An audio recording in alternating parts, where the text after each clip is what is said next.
Hello students, question है आपके सामने। 3 houses are available in a locality. 3 person apply for the houses. Each applies for 1 house without consulting others. The probability that all the 3 apply for the same house is. Question का मतलब ये है कि किसी locality में ये है 3 घर, 1 2 और ये 3। ठीक हो गया। अब 3 लोग हैं जिन्होंने इस घर को अप्लाई करना है, इस घर को परचेज करना है। अब तीनों को पता नहीं है कौन आदमी कौन सा घर परचेज कर रहा है। तो सिंपल सी बात है, इस घर को 3 लोग 3 तरीके से परचेज कर सकते हैं। इस दूसरे घर को भी 3 लोग 3 तरीके से परचेज कर सकते हैं, इसको भी 3 लोग परचेज कर सकते हैं। मतलब पहले वाले के पास ये तीनों का ऑप्शन है, दूसरे वाले के पास भी ये तीनों का ऑप्शन है, तीसरे वाले के पास भी इन तीनों का ऑप्शन है। इसका मतलब ये हुआ कि ये जो घर है ये 3 तरीके से परचेज हो सकता है, मतलब 3 आदमी से भी कोई आदमी परचेज कर सकता है। इसके लिए भी नंबर ऑफ वे, जो परचेजिंग वे है वो है 3, और इसके लिए भी कितने तरीके से उसको खरीदा जा सकता है, 3।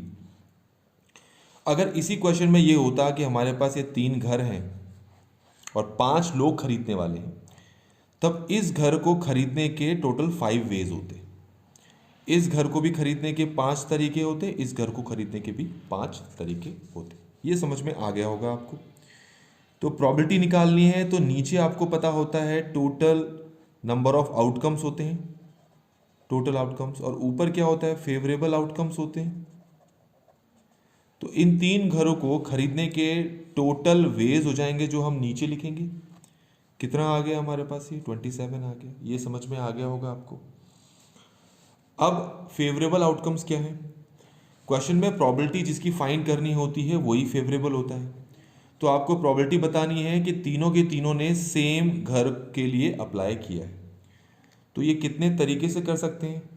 देखो, मान लो पहला आदमी ने इसको अप्लाई किया, तो दूसरे ने भी इसको अप्लाई किया, तीसरे ने भी इसको अप्लाई किया। ठीक हो गया। तो एक तरीका तो ये हो गया।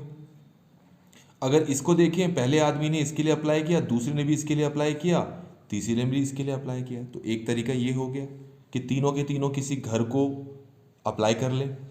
एक तरीका ये हो सकता है कि एक आदमी ने इसको अप्लाई किया, दूसरे ने भी इसको, तीसरे ने भी इसको। तो एक तरीका ये भी हो सकता है, और तो कोई तरीके नहीं है। तो इन तीनों को जोड़ दो तो कितना आएगा, 3। तो तीनों के तीनों सेम घर के लिए अप्लाई करें तो उसके लिए फेवरेबल आउटकम हमारे पास कितना होगा, 3 होगा। अब इसको अगर सॉल्व करेंगे तो हमारा आंसर कितना आ जाएगा, 1/9। तो हमारा जो ये बी ऑप्शन है हमारे आंसर के साथ मैच कर रहा है। तो इस तरीके से बच्चों हमने इस क्वेश्चन को यहाँ पर कंप्लीटली सॉल्व कर लिया है। Thanks for watching.